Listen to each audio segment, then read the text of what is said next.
Welcome into this episode of Coach's Corner. Jordan Woodruff with you. And I want to say, Chris, thanks for editing and getting the cameras set up today as we're joined by Athletic Director Joe Turner. Coach, great to have you along. Great to be here. All right. Always. I want to start it with, I think, something fun because it's been a long time coming, but the indoor facility's done. It's being utilized and already being utilized well by teams. Yes, sir, especially with the inclement weather we've had the last couple of days. Cross country's been in there, so and football's utilized it quite a bit also. We had some hot days there when they started practice, and now some inclement weather, so yeah, it's been put to use quite a bit. And that's the thing, is like it's helping football, but all the other sports too. I mean, it's just what's the scheduling like to make sure to get everybody in there when you have inclement weather? Is that challenging? It kind of is, but the coaches, we have a team player attitude, all of our coaches. I think really softball, they might even got in there one day even. So, but yeah, there's plenty of room there. And with football, I mean, they may be watching some film, mm-hmm. So somebody can be in there for an hour or so, get some work done and get out of there and ride cross country, and football be in the same time because we got 3-lane track around there, and so. But yeah, they all work together, and they make it work, and there's never no bickering, so that's always good. They all get along. Yeah, and I would imagine when you get to the winter time, and I know winter sports take place inside, but still there's some drills, stuff like that can be done maybe in there, which helps the spring sports and fall sports out. No doubt, it will. It's a great asset. We've all been in those situations. Being a small school where we get rain like today, and then you get rain for 3 consecutive days, and the field is just, your practice field is just drenched, and the liability of somebody pulling a muscle, slipping, you don't want to chance anything, so you limit it on practice time. So, all right, let's get into the sports now. Let's start it with the big one. I mean, football. It starts up this week. Start it with the rivals, Enid. You've coached football. You know how it is that first week. You don't have anything to do with what's going on there on the field. Right. It's all what's going on in the stands and off the field for the most part, but you excited to get things going, and it's a big week in the state of Oklahoma because, I mean, Oklahoma State Thursday, Ponca City on Friday, and then you have OU coming up on Saturday, so it's a big week. Right, as long as we win that Thursday and Friday one out. Saturday, no. But anyhow, it's an exciting time. That first game, you can't wait to get out there, and it's some. The coaches have questions, say, they're going to maybe instill somebody in the position, don't know how they're going to do, but a lot of questions will be asked after that first game. And like I always say, you see your most improvement from game 1 to game 2. You iron out some things, and I think I'm excited for this season. I know we're still young in some spots. You say, well, we got a lot of sophomores starting. Well, those guys, at least they have 1 year experience. Some of them started as freshmen. And that's one thing you never replace is experience. Experience is a bonus. But nonetheless, they're still young, and they're going to make mistakes, but hopefully we limit those mistakes. But I look forward to a successful year. I've always been a Justin Rowland fan. Just what he stands for, what kind of character he has, and everything.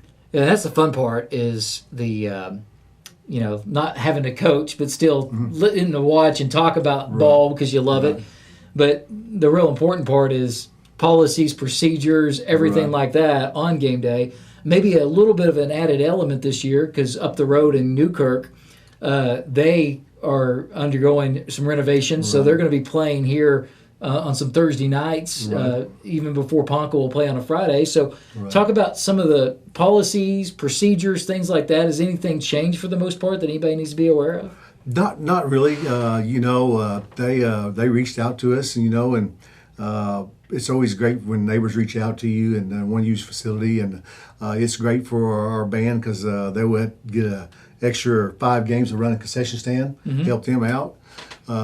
Financial wise, and it's just I think it's just great that other small schools come in and see our facilities, and I think we expose those and put those on display for everybody, and I think it's just great for all community. And with those visiting teams come in, that's going to definitely help the economy because they're how it is at the ball game. Most of them going to go eat and stuff like that. So it's definitely beneficial. Well, and the cool thing is for a lot of those small town kids, they're going to be playing in even those like the kids I know that are calling with our family stations in the press box, they're going to be a little shocked with what they're going to get there, right? So, some people not necessarily as shocked and they've seen it all, but for a lot of people, it's, I think sometimes we can take for granted just how nice facilities we have. And when we hear other people say, man, this is nice, it really does reinforce us. Definitely.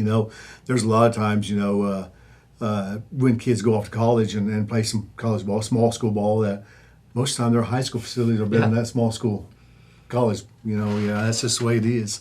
But we're fortunate and blessed with the facilities we have. Yeah. All right. Well, let's get into some of the other sports. We're talking football. You mentioned, and we'll go through them all. Let's start with softball. Coach Freeman back after last year, coming just short of making the state tournament with hosting that regional. They have a lot of, the players lost, but they have a lot of girls that are back, and they're looking to make an impact this year. They already have, in a way. And let's talk a little bit about softball and how they're loving that new facility, which was new last year, but it's still new. We're still still got the new car smell on that, right? Yes. Oh yeah. Softball team. They're still doing really good. I mean, they're right now to date. I believe they're 10-3 or 11-3 right now. So. Tough loss last night at Stillwater, but Stillwater they're a very good team. You have to go and play well when you play good teams, and then we've done that for the most part. We played Norman a week ago and played really well. It was a 1-1 ball game, and then we, they make an error, but when teams make an error, do you capitalize? And we capitalized on that. So scored 5 runs in that inning, opened the game up a little bit. So Coach Freeman, his staff is intact from last year, same staff, and they do a really good job. Yeah, and we'll see if they can ultimately get to the hosting level. We'd love to see that, finish first or two in that district.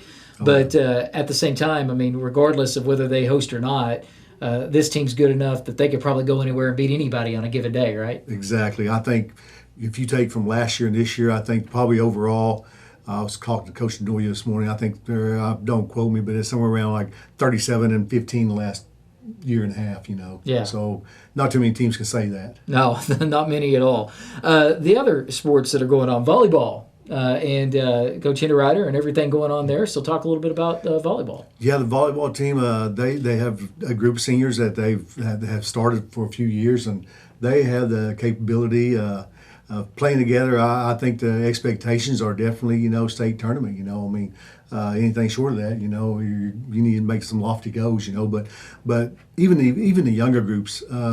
Watched the freshman group the other day, and really some tall, talented, athletic girls, and very talented. I think the volleyball program's in good hands for the next few years to come. And it's hard at 6A. I mean, people don't realize when every other game in your district you're going and you're playing against a girl that's going to be playing at Texas A&M or somewhere else that's known for volleyball. I mean, there's good volleyball in this state, so it can be tough, and she gets the best out of those girls. Yes, sir, she sure does. All right, and then cross country is the other one we have going on right now, and we'll get to the winter sports later on this year when we have another interview, but that's the other kind of big one, and I feel like cross country is one of those that's sometimes we sleep on that a little bit. It's a big sport here in Ponca City. Oh, no doubt.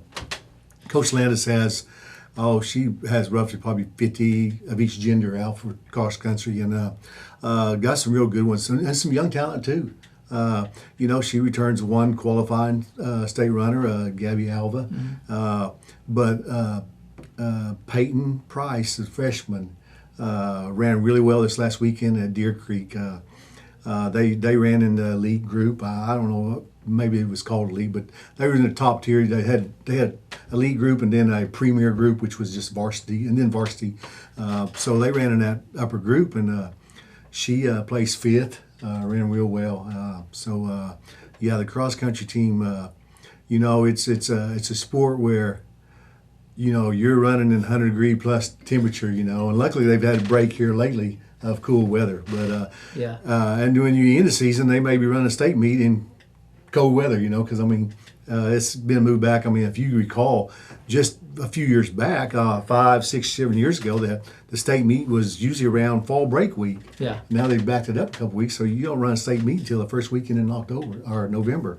So yeah. So yeah, it's a grueling schedule of you don't want to go out and run a horse in the ground right off the bat. It's a process of getting them in better shape each time. And Coach Landis is really good at getting the most out of them as well. Yes, broad question, kind of end it. But you've got years under your belt now here in Ponca City. I mean, we can call you a veteran now, right? Right. I mean, that's kind of the way we could talk about it. But not individual sports, but overall with athletic department. What are some of the things that you want to achieve this year? And what are some of the things in your first few years you feel like you have achieved well? I think for the most part, the culture that we have right now, of the coaches that we have, the culture that we've tried to change and create. We've got great, outstanding coaches who are, model great behavior.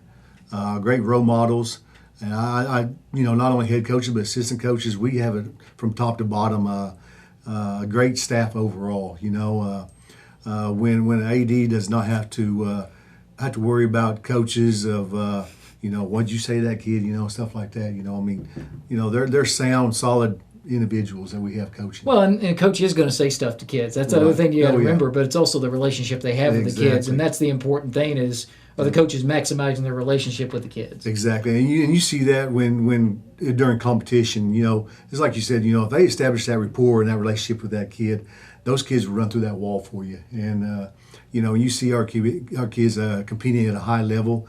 Sometimes the other team is just have more talent. They're more talented, but yet you see our kids play hard. And I can't wait for Friday night to get here. Because I know our kids will be flying to the ball. I know Coach Rolo and his staff will have those kids primed and ready to go. Well, talk about the stuff that you think has gone well. Is there anything that you see that you would like to maybe institute or something you want to achieve, a goal maybe in the future for this year or beyond? I think, of course, always have lofty goals, man. I always tell coaches, hey, there wasn't a year that I didn't coach football or baseball, and our goal was state championship. Yeah, and right. Realistically, only one team's going to achieve that. And but in the meantime, the lessons that kids learn, the lessons that I learned as an athlete, it's that hard work, that teamwork, that camaraderie, that work ethic. Instilling those attributes into kids, for them to be successful in life also. That's our, your main goal is teaching and coaching these kids that they will be successful in the game of life. Yeah, and I think that's one thing I will say that I've noticed over the past years. There seems like there's almost some change in mentality where, there's been some years where it's like, I don't know if we can win at this level because it's tough. It's 6A. And it seems like now there's more belief that, hey, we can go and win. We can win at a high level. Right. And I know you may have heard that, there's always a little bit of comment, like, man, if we were 5A, Yeah. 5A, we were 5A, we do this, hey, we're not 5A and we're not nowhere near 5A right now. We've even, when I first came, we were maybe 2 or 3 from the bottom. Yeah. But now we're up about 6, 7, we're not going to 5A, not next 2 years. So, hey, it's hand we're dealt with. Hey, roll your sleeves up and go to work, and I think most coaches, that's the attitude they have. Yeah, I do too. I do too. Well, Coach, really appreciate the time and appreciate you stopping in with us today. Talk a little bit about Ponca City Athletics. Yes, sir. Coach Joe Turner, Athletic Director here at Ponca City, and that's going to do it for today's episode of Coach's Corner. Thanks to Chris behind the cameras as always. Jordan Woodruff saying so long, and until next time, go Cats.